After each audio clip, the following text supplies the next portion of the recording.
About the Pakistani culture. Great. So the good news is we do it for them. What about the support that Cardiff can offer to students? If, for example, a student is in the second or third year at a university here, what we do... The main problem with students' education and careers right now is that it's really hard to find a job. It's about the size of a squash ball. Yeah.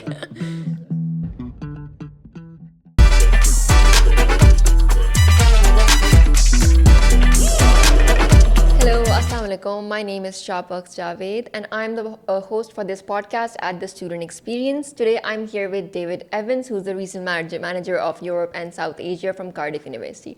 How are you, David? Very good, thank you. Yeah, thank you for having me. Right, it's been lovely to have you here. We are just going to ask you a few questions about your, of course, Cardiff University, and maybe a little bit about your perception about Pakistani culture as well. Brilliant. So we'll get started with there. So is this your first time being in Pakistan? No, I think it's my fourth or fifth time. Okay, so you I'm do visit a relative a lot. veteran to the three major cities. Okay, that's great. So what about the Pakistani culture? Is there anything that really stands out for you in terms of maybe even education or students here? Yeah, absolutely. Well, there's lots of things. So in terms of students and education here, I'm looking at everything through the lens of Cardiff University. Absolutely. And what we see are some really brilliant students coming from some excellent schools and universities who come to us for a range of different subjects. But yeah, very bright, very good mixers at the university. So they get involved, not just in their academics, but club societies. I play cricket. Okay, so fan, I tend to come across a higher proportion of Pakistani students because they're really active. They're very engaged, very big fans of cricket here in Pakistan. Absolutely, and even a lot of our academics are from Pakistan as well at the university. So we've got a little bit of a Pakistani family going on at Cardiff. Yeah. And you know, one thing that I've noticed, I love the way you pronounce Pakistan because that's actually the right pronunciation. Oh, really? Yeah. And it really takes me off when sometimes people call it Pakistan. It's Pakistan, right? And you say it correctly, and it's really rare to have somebody who's not from Pakistan pronounce it correctly. So thank you for that. It's completely unconscious, but I'll take it. All right. Okay, so moving on to Cardiff University. Yes. So about Cardiff, I want to know a little bit about the admission procedure. And how do you go about that? What are the requirements for it? And is there any specific support for Pakistani students? Absolutely. So to respond in reverse. So that we do have our wonderful in-country representative, which is Tasmeen Sultan. She looks after a lot of the day-to-day kind of interactions that students will have related to admission. So we do have a special presence here in Pakistan as well as at the university. In terms of admissions processes, they will differ depending on whether a student is applying for undergraduate studies, postgraduate taught programs or master's degrees, or postgraduate research, things like PhDs or our MRes. Yeah. So for undergraduate students, obviously we work with MR consultants here, so the first point of contact would be to speak with one of our representatives here. The agents, yes. That's right. Also, students are very welcome to contact the international office and Tasmeen here. But for undergraduate students, they will apply through a system called UCAS, which I think many of your listeners will be aware of. It's the Universities and Colleges Admission Service in the UK. It's a central application portal, and students apply to 5 universities in general, usually 5 different universities. Then the universities will respond, whether they can make an offer or not, and then a student will pick 2 of those 5. One of them will be their firm choice, the other one will be their second choice or insurance choice. So the firm choice is the one, your absolute favourite university, the dream university. Yeah, if you do really well in your exams, That's the one that if you have your best day doing your A-levels or whatever exams you're doing, that's the one that has the highest grade normally. And then your insurance choice is a bit more of a realistic choice. Yeah. It's maybe a grade profile down. Yeah.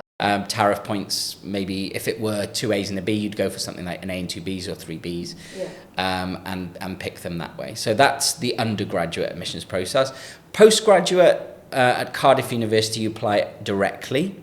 So you apply directly to the university, either through your agent or representative, or directly with the international office. All right. Entry requirements vary, but usually students will send us in their transcripts and certificates, any English language proficiency, and a personal statement. And there are a few programs that have some additional requirements, things like interviews or IELTS maybe? Yeah, exactly.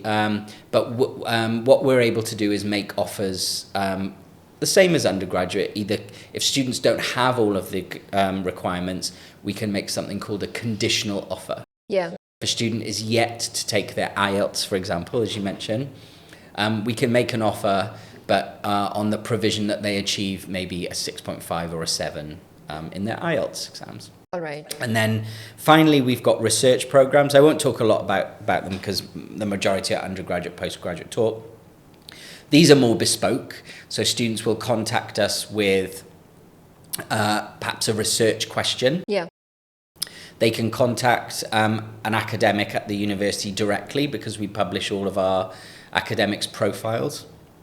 Or they can contact us in the international office or the individual school to ask for advice about how to apply for a PhD. But they're more bespoke and they're more kind of negotiated between the school, an academic, and the student directly. Right. So my follow-up question to this would be, what about students who are looking to gain scholarships or, bursaries, aids, grants at Cardiff? How do international students in specific go about that? Great. So the good news is we do it for them. Okay. So for undergraduate students, we have something called the International Undergraduate Excellence Scholarship, All right. where we have a limited number of 50% scholarships. So they're very generous. They apply to the full 3 years of an undergraduate degree. And that reduces their fee, say if it was 20,000 or 22,000 down to half. To have. Half of that. And is that based on merit? That is based on merit. So students would need to achieve very good grades, usually the equivalent of 2 A's and a B at A level or higher. And they'll also write us a scholarship essay for which we provide the questions. There's normally 3 questions. And then our team at the university will grade these questions and award scholarships based on the points that the student has achieved. Okay. For postgraduate students, it's much more simple. Now, bear in mind, the majority of students that apply to us are postgraduate students from Pakistan, and they would receive £6,000 scholarships for their programs. It's not for all programs, but it's for the majority of them, yeah. So, and the student doesn't need to do anything for those. They're automatic. So as long as they meet the requirements and confirm or pay their deposit in time, they would receive a £6,000 tuition reduction from their tuition fees. Okay, that's perfect. I'm just going to act like I'm a student and you're convincing me to come to Cardiff because I'm, you never know where life takes you, right? So what about, obviously my next question is, what about the support that Cardiff can offer to students who are adjusting to life in the UK? Of course, it becomes a culture shock for a lot of people who haven't grown up in Western countries. And, going from like maybe even a private school in Pakistan to an international university with a lot of diverse population in the UK, how are the support services offered in Cardiff? How do you make people feel at home? So this is what we're really good at. Okay. Yeah. So if you ask any of our students or graduates, what they really loved about Cardiff is that we made them feel at home. They find the university and the city one of the friendliest in the whole of the UK. And we've actually been rated and ranked in these regards across a number of different... There's evidence, guys. There's evidence. Absolutely, yeah. And all you need to do is look at our website to show this, but I can explain to you exactly how we do it. So we have a very comprehensive support network at the university, and this starts from even before you come to the UK, all right? So again, we've got professional member of staff here on the ground.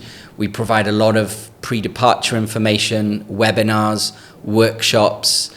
We actually come to Pakistan before students even travel to the UK and explain about what's going to happen in terms of traveling to the UK, when students arrive, and then what happens in the first few weeks, just to make sure that students have the most enjoyable and soft landing in coming to Cardiff University. And that's always memorable for students. Absolutely, yeah. It's really important. Those first impressions are really important. So when students arrive, we pick them up from the airport. So generally students arrive at Heathrow Airport. We've got a free bus service, so we put them on the bus, we take them to campus, we sort them out, then we take them to their accommodation, and then that first week will be what we call orientation week, freshers week. So there's a lot of events. It's where you can do a lot of the practical stuff, like setting up your bank account, sorting out a doctor or a GP service. And also the networking. Best way to make friends. Oh my goodness, yeah. That's a really good part of it. I mean, we tend to, when students go into accommodation, they'll be matched with students not just from different countries but from different courses. So it's a great way if you're studying law, for example. You don't want to be stuck in with a load of other lawyers because you'll be studying with them and going on places with them and things like that. So you'll be in there with your accountant, your architect, your astrophysicist, your musician, your languages expert. So you'll be in with people from varying different backgrounds. It's a great way to make friends, not just for your time at university, but for the rest of your life. But what we're really strong at, one of the things that makes us really stand out at Cardiff University, is our Students' Union. Okay. The Students' Union is like the beating heart of the university. Absolutely. It's the part of the university that organises all the things like the events, clubs, societies, all the fun stuff, all the extra colour, all the excitement. We've got we've got hundreds and hundreds of clubs and societies. So whatever students are interested in, we've got something for them, whether it's elite sport or going to the gym or playing cricket.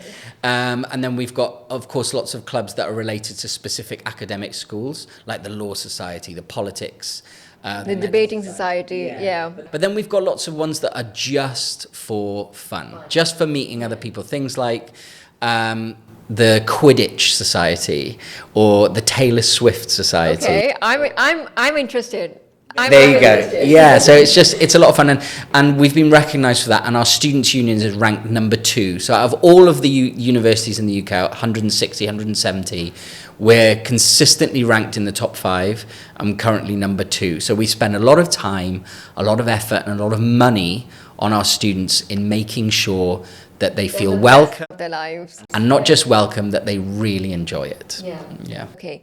So of course, I'm sure sometimes due to personal circumstances, other sorts of circumstances, students in Pakistan, they start their degrees here as to not waste the time, go on a gap year or anything. What about those students who are looking for maybe a credit transfer to Cardiff? Is there anywhere, that Cardiff could possibly help them out, give them some guidance on how to maybe, of course, not change their majors, but how to transfer their credits into something that won't waste their time? Yeah, so we do. The good news, again, is that we do accept transfer students. We don't necessarily transfer credits per se. We don't trail credits, but you can transfer years. Okay. All right, so say, for example, a student is in the 2nd or 3rd year at a university here. What we do is we look at their transcripts and certificates. So the first thing we'd look at is which university they're studying at. Then we'd look at which course, and then the grade profile. And provided that the subject matches what we have, and they've got subjects and grades that satisfy the first year.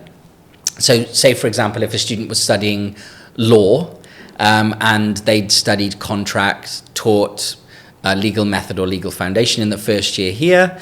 And we do the same at Cardiff, and it's a University of London program, for example. They may be able to transfer into year 2, provided their grades are what we think would be sufficient. Yeah. And so some schools are more flexible than others. So if students want to transfer into things like engineering, some of the sciences, maybe business, but we treat each student on a case-by-case basis. So it is possible to transfer, but it will depend on their grades and what they've studied here. Okay, that makes absolute sense. So coming back to our topic on culture in Pakistan, what is one thing that you have noticed that is visibly, noticeably different in Pakistani culture in comparison to yours? Well, there's lots. So on a daily basis, I travel around, particularly this week I'm traveling around Lahore, and I notice just the hustle and the bustle. And one of the things that's very different for me, and also, if you don't mind me saying, a little bit annoying, is the honking of the car horns. The traffic, basically. Yeah, and the pollution that goes along with it. Coming from Cardiff, our city centre is pedestrianised. Yeah. So there are no cars. So there's no honking and there's no pollution. So you can walk around in relative peace. Yeah. Now, I do like the hustle and bustle here, but after a day's work, that's just like, okay, I'm tired of this now. But on a positive note, here, I find the people incredibly friendly, very smiley. Which is really lovely. It can really brighten your day. And I love the food here. I think the food is absolutely fabulous. Are you into spicy food? Yeah, I really am, yeah. Do you have a sweet tooth? I do have a sweet tooth. That's good, because we have that saved for later. Okay, brilliant, yeah. So the food is fantastic. I'm trying to think what else. And of course, what I really love is that whenever I turn the TV on in my hotel room, or I'm in the hotel gym, or in the lobby, or in a restaurant, there's always cricket on TV. I'm part of the university's cricket team, the university staff. Well, you can also find multiple people playing cricket on the roads. Practicing for maybe, I don't know, the World Cup, the Champions Trophy. Yeah, I'm really hoping on my next trip to maybe get a cheeky game. I think you definitely should, because people here are very competitive when it comes to cricket. Yes, I noticed. Yeah. Okay, so moving on. Do you think the diversity at Cardiff has a role in making international students feel at home? Because you mentioned it's very diverse, the university itself. Undoubtedly. So for students from Pakistan, there'll be hundreds of other students from Pakistan there already. It really is a home from home. So we have supermarkets, mini marts. There's the Pakistani society as well. So just for Pakistan students alone, they've got a lot of familiarity there. But on the wider international view of things, the university's got students from over 130 different countries on campus. So they'll meet students from all 4 corners of the globe. Yeah. So there will be an element of culture shock. Course. But I think that's a positive thing. I always feel that people don't really even understand their own country and their own culture until they've gone through that process, until they've actually been able to step out of it and realize what the rest of the world is going on. And the biggest takeaway that students will have in the long run is that people are the same wherever you go.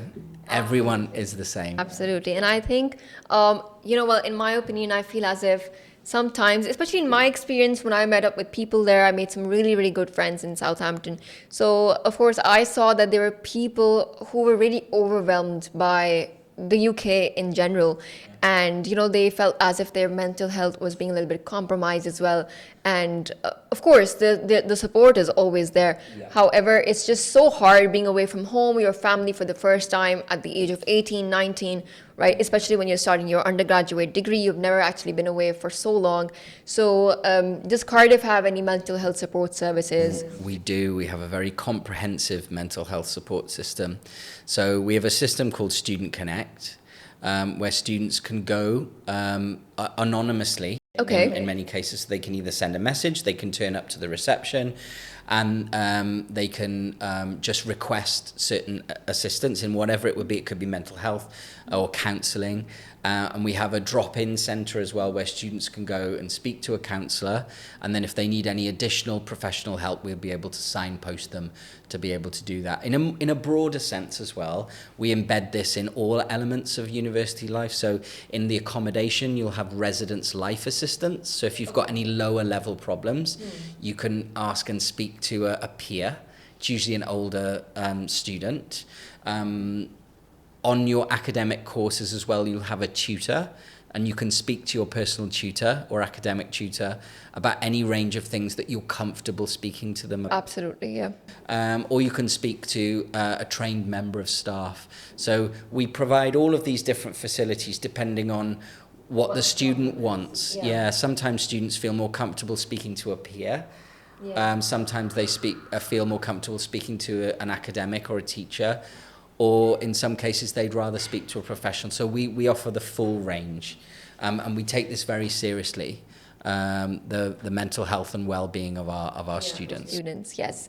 So, of course, I feel like this is something that every student really does want to know, especially if it's like somebody who is representing Cardiff here. The main problem with students' education and careers right now is that it's really hard to find a job. It's really hard to get into the career you want to without having to compromise on something else. So how does Cardiff, give you post-education support, finding the right best choice of career for you? Okay, good question, and I'm very happy to answer this one. So we, again, take this as a top priority. In essence, for the majority of students, getting a good job is one of the primary reasons why they will come and study with us. Absolutely. So in the first instance, students are made aware of their options from the very beginning of when they join us. We have an office in our Centre for Student Life, which is right at the heart of the campus, called Student Futures.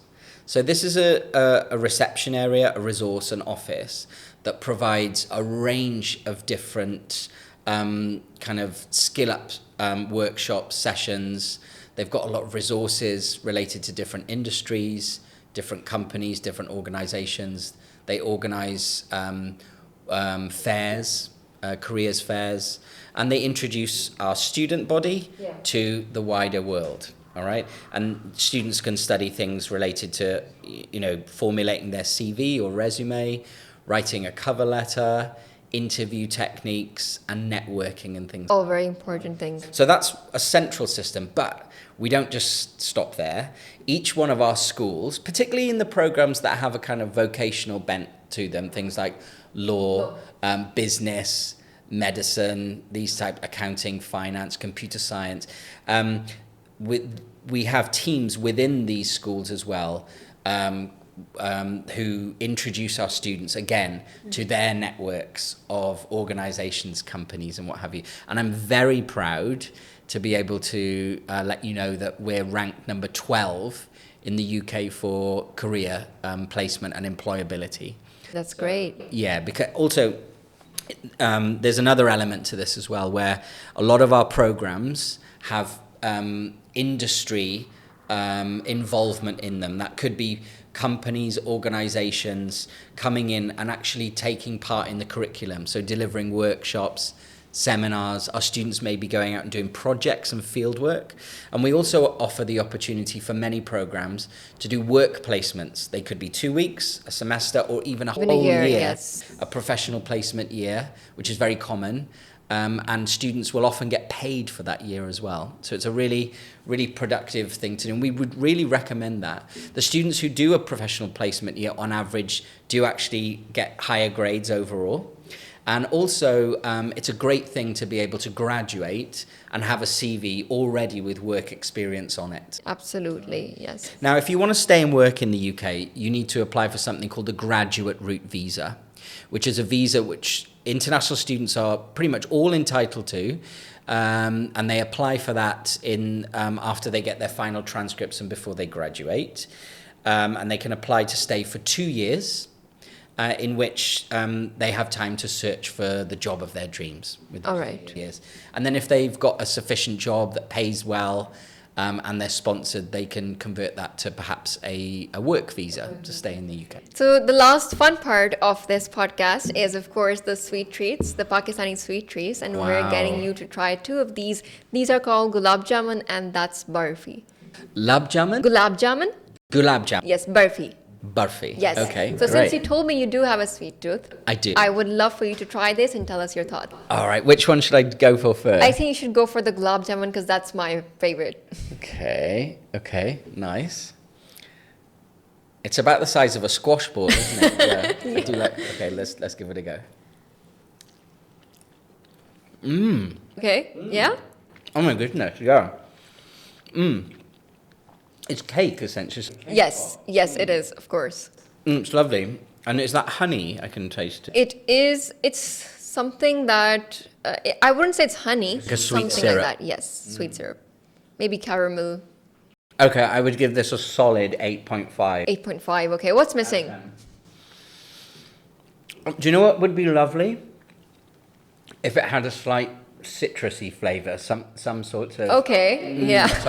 something to balance the sweetness, Yeah. like a lemon or an orange.